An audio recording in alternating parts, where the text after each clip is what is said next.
And, we've spent $8 trillion on the Iraq war and its aftermath, the wars in Syria, Yemen, Libya, Afghanistan, Pakistan. And what do we get for that? We got nothing for that money, $8 trillion. We killed more Iraqis than Saddam Hussein. Iraq today is much worse off than it was when Saddam was there. It's an incoherent, violent war between Shia and Sunni death squads.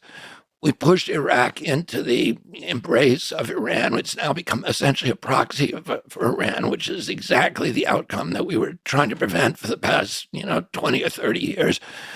We created ISIS. We sent 2 million refugees into Europe, destabilizing all of the nations in Europe for generations. And we're now seeing these riots in France, and that's a direct result from the Syrian war that we created and our creation of ISIS. Brexit is another, result of that. So we, for $8 trillion, we wrecked the world.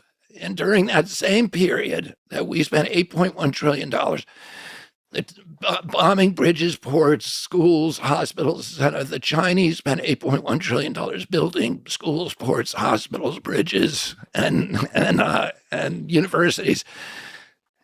And now, the Chinese are out competing us everywhere in the world. Everybody wants to deal with the Chinese because they come in, they build nice things for you, and there's no strings attached, and they're pleasant to deal with. And as a result of that, Brazil is switching to the Chinese currency. Argentina is switching. Saudi Arabia, our greatest partner, we put trillions of dollars into protecting our oil pipelines there, and now they're saying, we don't care what the United States think. That's what Mohammed bin Salman said.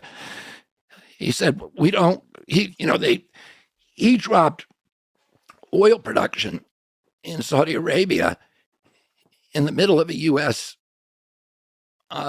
Inflation spiral. They've never done that to us before, to aggravate the inflation spiral. And 2 weeks later, and then they signed a deal, a unilateral peace deal with Iran, which has been the enemy that we've been telling them to be a bulwark against for 20 years. And 2 weeks after that, he said, we don't care what the United States thinks anymore. So that's what we got for spending all those trillions of dollars there. We got short-term friends. And the United States, policy abroad, and we have not made ourselves safer. We've put Americans in more jeopardy all over the world. You have to wait in lines to get through the airport. You have to, the security state is now costing us $1.3 trillion.